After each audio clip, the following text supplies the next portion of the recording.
At Elements Financial, we provide trusted advice through online articles, quick videos, and live stream workshops that cover a range of valuable topics. And our experts are always here to support you with one-on-one guidance. Learn more at elements.org/advice. Happy Thursday, everyone, and welcome to Elements Live. I'm your host, Ron Ellis, and today we're here to make sure you drive away with a deal by providing you some real-world advice to help you shop for your next auto loan. As always, our goal is to provide a few quick takeaways and tips to help you stay financially well. And joining me today to offer up some of those tips and advice is my colleague, Clayton Patterson, who is an underwriter on our lending team whose daily responsibility it is to approve or decline lending requests made to the credit union. Clayton, thanks for taking time out of your busy day. Thanks, Ron. I appreciate you having me today. Excellent. Now I'm going to get things turned over to you, the expert here, but just a couple of quick reminders before we get started with the discussion. First, if you have any questions, please feel free to post these in the comments section, and we'll be happy to respond during the session. And second, don't forget to like, comment, and share today's live stream. All right, Clayton, for some people, the lending process can seem a bit mysterious. And in fact, the word underwriter has a bit of a mysterious and formal feel to it. So let me start there and ask, what does an underwriter do? Well, an underwriter is responsible for reviewing all the applications that come into the to be reviewed. So if a person wants a credit card or a car loan or a home equity loan or any type of lending product, then the underwriter is the first person that sees that application. Gotcha. So it's basically the decision maker, and pretty simple, right? Great way of explaining it, and pretty straightforward. Now, you've got that big picture painted for us as an underwriter. Let's dive just a little bit deeper. And for starters, I want to ask you, what factors determine how you underwrite an application that you receive? Yeah, that's an interesting question because there's actually several different factors that go into it. It's kind of like if you were to make a cake, you might be able to skip some of the different ingredients, but there's some you just absolutely have to have. And underwriting is that same way. For example, if you're looking for, like, let's say, for example, a car loan. When it comes to a car loan, there's like 7 main factors that you just absolutely cannot do without. You have to know the collateral, what type of vehicle, what year it is, how many miles are on it.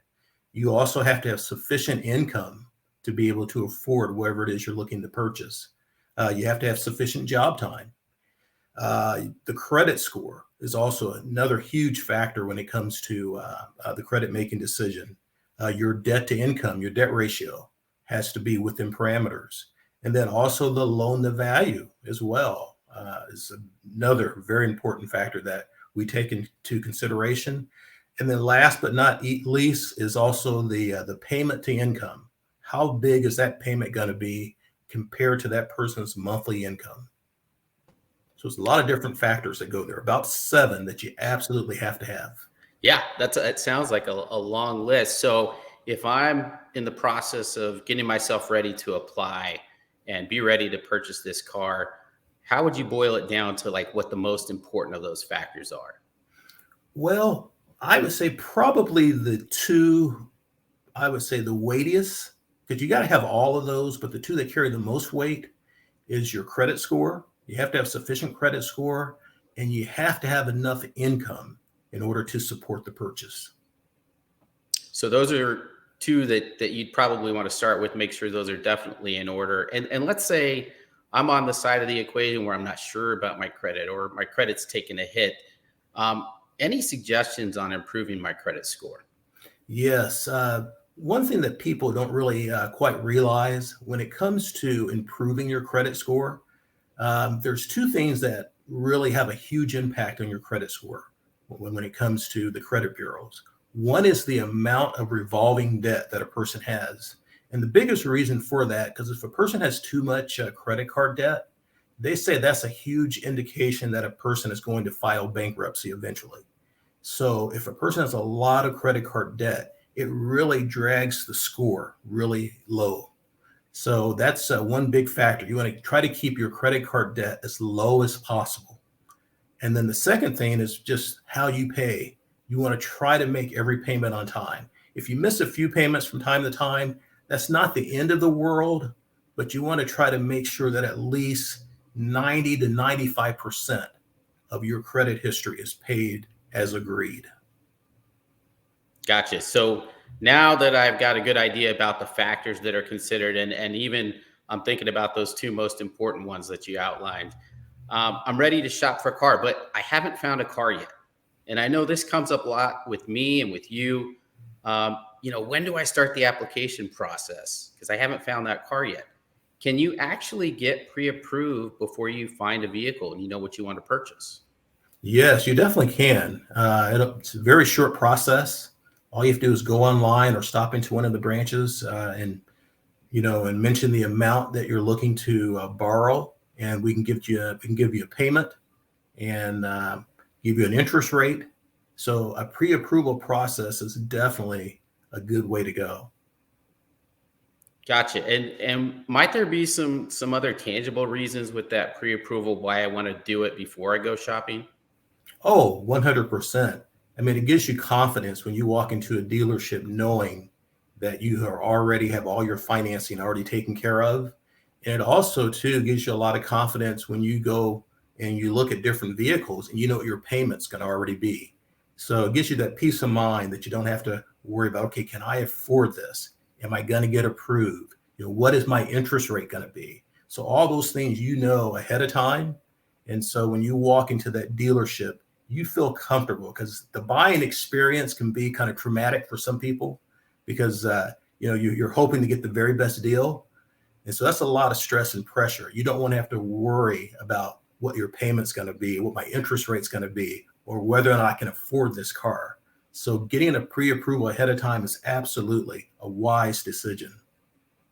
Yeah, and I think we've all been there. I can share in that nerve-wracking experience on the first couple cars I purchased where I feel a little bit like a fish out of water. So the confidence is huge being able to negotiate that deal. Let's say, though, I'm shopping and I didn't get that pre-approval done.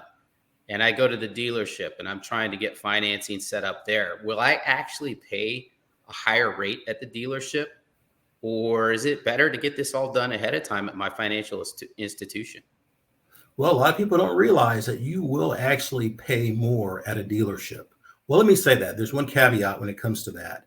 If a dealership is offering like a 0% finance, like sometimes they'll offer these special interest rates, like 0% from the manufacturer, or 1.9, or a half a percent. So if they're offering something like that, then you always come out better by going that route because you can't get a better rate than 0%. But if the dealership is not offering a special rate, and by the way, that special rate is only for new cars. So if you're in the market for a used car, you're subject to whatever the dealership's going to charge you. So you will always pay more at a dealership because the dealership is not a nonprofit organization. They're there to make money, and they have different departments that generate revenue. So the service department is a big revenue generator for a dealership. Same thing with the parts department. And then also the finance department. So if the rate that they get from the bank is like maybe 2%, then the dealership's going to try to mark that rate up to like maybe 2.5% or 3%, as much as they can get away with, or as much as the customer will tolerate. So you always end up paying more if you go to the dealership, unless you're getting that special interest rate of like a 0% or 1.9 or something. It's interesting that you bring up that tactic of saying, hey, we're going to charge you perhaps a higher rate than what you qualify for. And it's funny because when we had just opened the Elements branch at the state of Indiana for the state of Indiana employees, about 2 or 3 days into our opening week, there was a woman that came in, and she came in right before closing, and she wanted to visit with me, and she wanted to specifically talk about the auto loan that she had just taken out and the auto she just purchased just a couple days ago at the dealership. And to your point, as we talked and I got to hear her experience, apparently she was held at the dealership, and she said she felt like she was held captive for 4 or 5 hours. They kept her right until closing, put the loan agreement in front of her, and I guess pressured her into signing that contract. And she signed it, even though something inside of her said, gosh, I don't know that this is the best deal that I can get. So forward the clock to the 2 days later where she came in to visit me, and we're having the discussion. And sure enough, this lady had A+ credit. She qualified for the best rate that we had. And when we compared our best rate to what she had gotten at the dealership, I mean, there was a clear difference. I forget exactly the difference, but I think somewhere on the scale of 3% different. And here's a borrower that's done all the right things, has the credit, has the income to qualify, and yet she was stuck with this rate that she didn't deserve. And luckily, we were able to take care of her at Elements and get that taken care of. But, as you mentioned that to me, that one story just stands out starkly to me, that you need to be careful when you're out there shopping. So, great advice today, Clayton. I appreciate it. We do have one question that I'm going to throw your way. Before I throw that question to you, though, I did want to remind the audience, if you do have a question, please post them in the comments section, and then we'll go ahead and take those as we close the Facebook Live up. But the question, Clayton, is, does the pre-approval go against your credit score? You know what? It does not actually. And another good thing about that pre-approval, let's say, for example, you do get a pre-approval and you start looking for a vehicle, but you can't find what you're wanting right then and there, and that pre-approval expires. It doesn't take a very long time to get that pre-approval refreshed and get a new approval for another 30 days. So your pre-approval is good for 30 days, but if that expires, you can always get a new approval, and then that puts you back at another 30 days. So it's really a wise idea to get pre-approved ahead of time. Excellent. And I think at this point, Clayton, it looks like that's the only question that we have out there today. So wanted to thank you for your time, and also wanted to get your closing thoughts on maybe one piece of advice or any piece of wisdom you have in this whole process. I would say piece of wisdom that I have, or advice that I would have, I would say to take your time. Don't allow anyone to pressure you.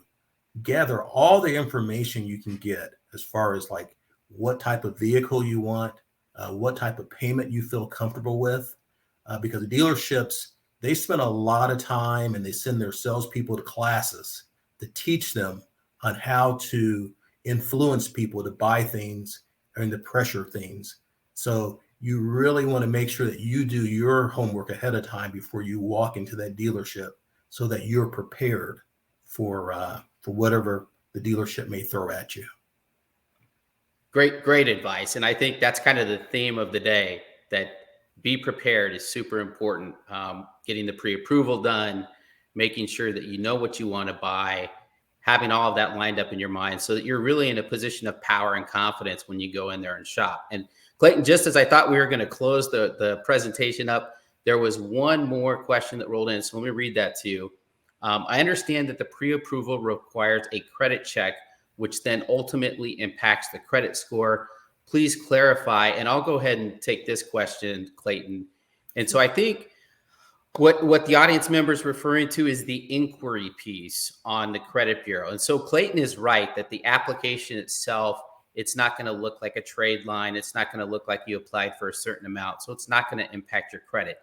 But to the audience member's question about the inquiry could potentially impact your credit, but inquiries are very low impact.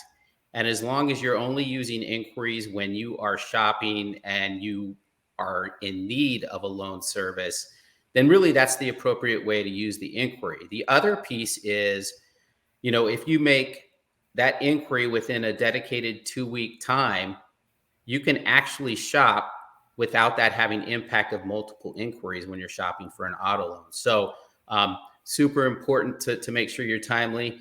Clayton, any addition to that piece on the inquiry piece? Yes, if I could add, on the credit bureaus, they do give you a certain amount of credit inquiries that you can have before it impacts your credit score. At the moment, I can't think of the exact amount. I think it might be like 5 or so. So you can have some credit inquiries on your credit bureau before it will affect your credit score.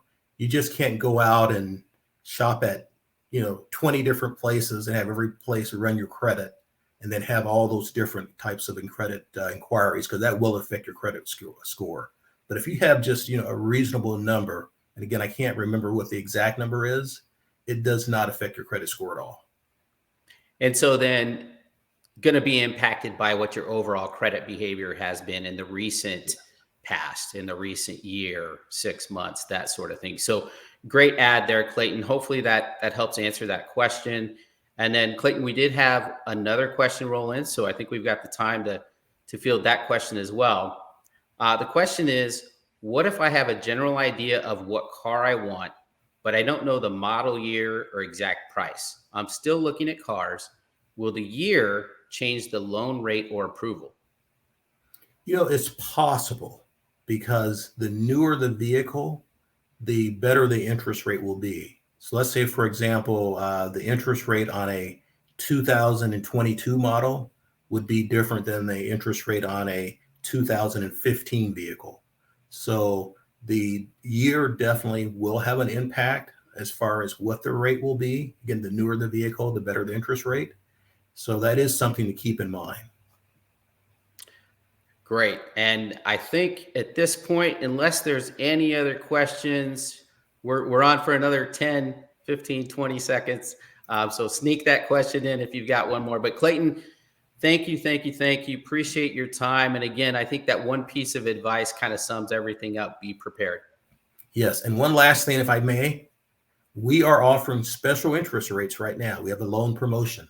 So if you're in the market for a new vehicle, this is a great time to look. Yeah, absolutely. And for those of you that are interested in more information on today's topic, you can visit us online at elements.org/auto. And you can actually look into that loan special that we've got going on. Or let's say you've got questions about additional information on any other financial matters or questions.